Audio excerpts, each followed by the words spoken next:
Halo para holigan, kembali lagi bersama kami di channel ini. Seperti biasa, kami akan sajikan informasi berita seputar dunia sepak bola terupdate di pekan ini. Selamat menyaksikan.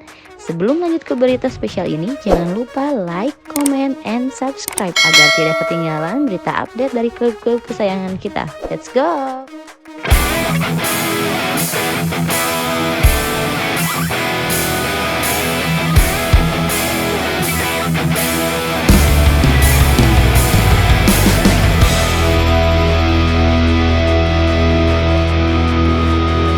Regenerasi berjalan baik, masa depan Liverpool cerah.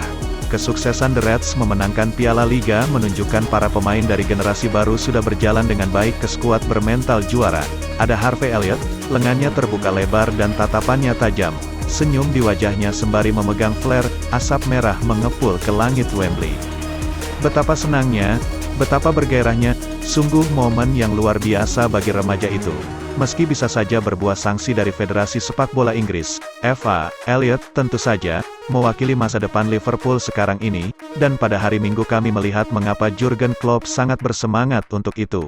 Para generasi lawas terus bermain baik, tapi generasi anyar sudah mengantre untuk menggantikan mereka.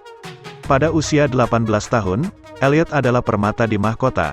Pemain dengan bakat langka dan potensi tak terbatas dan satu yang terpenting, yang diberkati dengan karakter dan mentalitas yang menyertainya.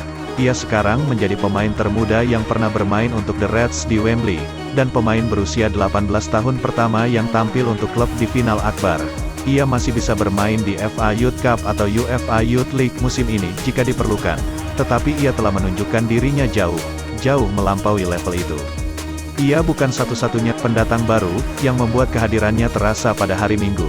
Chaoim Hin Kelleher, dengan hanya beberapa penampilannya bersama senior sejauh ini, tampil menjanjikan di bawah Mister nomor 2 terbaik di dunia. Menurut Klopp, pemain Republik Irlandia itu menggantikan Alisson Becker dan tampil luar biasa.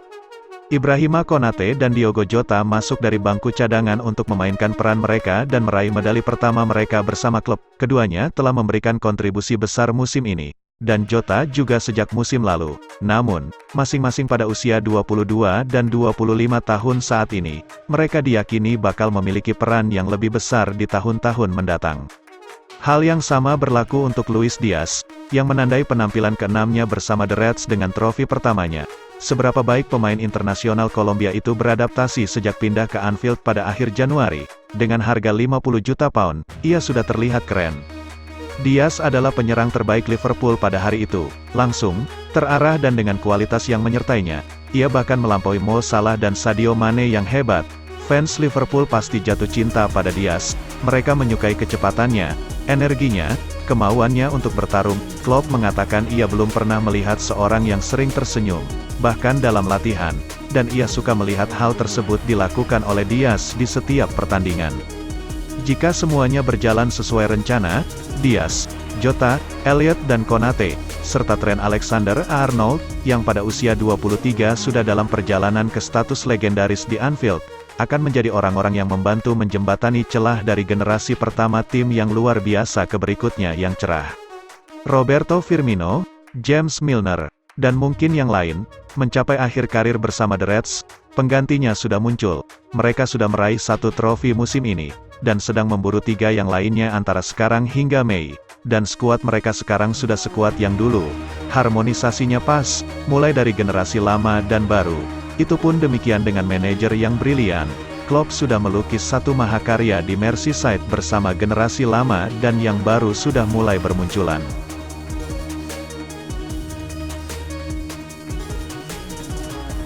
Conor McGregor tergoda beli Chelsea. McGregor menunjukkan minat untuk mengakuisisi The Blues setelah Abramovich membenarkan laporan dirinya ingin menjual klub Inggris itu. Petarung MMC dan legenda UFC, Conor McGregor rupanya tertarik membeli kepemilikan Chelsea dari tangan Roman Abramovich. Taipan asal Rusia itu telah mengonfirmasi laporan yang menyebutkan bahwa dirinya berupaya menjual The Blues lebih dari 3 miliar pound atau sekitar 57 triliun rupiah. Abramovich tampaknya memang ingin segera menjual Chelsea, di tengah invasi Rusia ke Ukraina saat ia menghadapi ancaman sanksi dari pemerintah Inggris. McGregor sekarang muncul sebagai pihak yang menunjukkan ketertarikan untuk membeli kepemilikan Chelsea. Hal tersebut terungkap melalui unggahannya di Twitter, beserta dengan kalimat ingin tahu mengenai status penjualan klub juara Liga Champions musim tahun 2020 sampai tahun 2021 itu. Abramovich dilaporkan berusaha melepas kepemilikan atas The Blues di tengah ancaman sanksi dari pemerintah Inggris atas hubungannya dengan Presiden Rusia, Vladimir Putin. McGregor bukan satu-satunya pihak yang tergoda untuk membeli Chelsea. Miliarder asal Swiss, Hans Jokwis juga sudah terlebih dahulu menyatakan minatnya dan bahkan mengklaim dihubungi langsung oleh Abramovich yang menawarkannya kesempatan mengakuisisi klub London tersebut.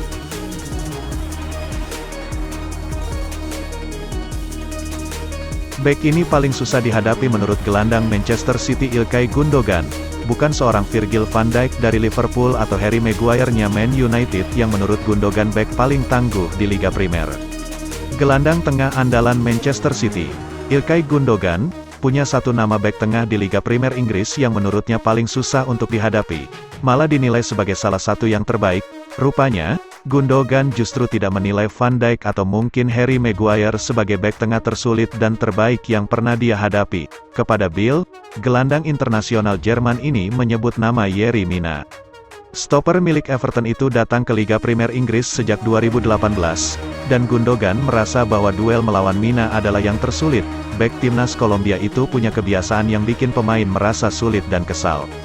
Saya mengingat Yerry Mina dari Everton, seorang bek tengah Kolombia yang tangguh. Dia menggunakan tangan saat tackle, mencakar atau mencubit punggung Anda ketika wasit tidak melihat, ucap Gundogan dengan penuh respek. Tapi, yang dia lakukan, bukan dengan cara yang kotor. Bahkan dia akan tersenyum kepada Anda dengan bersahabat, hal itu yang membuatnya simpatik dengan cara yang lucu. Sebelumnya saya tak tahu bagaimana bisa mencubit punggung, urai Gundogan. Sebelum bermain untuk Everton, Mina pernah membela Santa Fe, Palmeiras, hingga Barcelona. Saat ini Mina masih berkutat dengan cedera kambuhan dan dirinya baru mencatatkan 10 penampilan musim ini. Bagaimanapun pengakuan Gundogan cukup mengejutkan, dan ex Borussia Dortmund itu memastikan ia sangat respek pada permainan dan sosok Mina.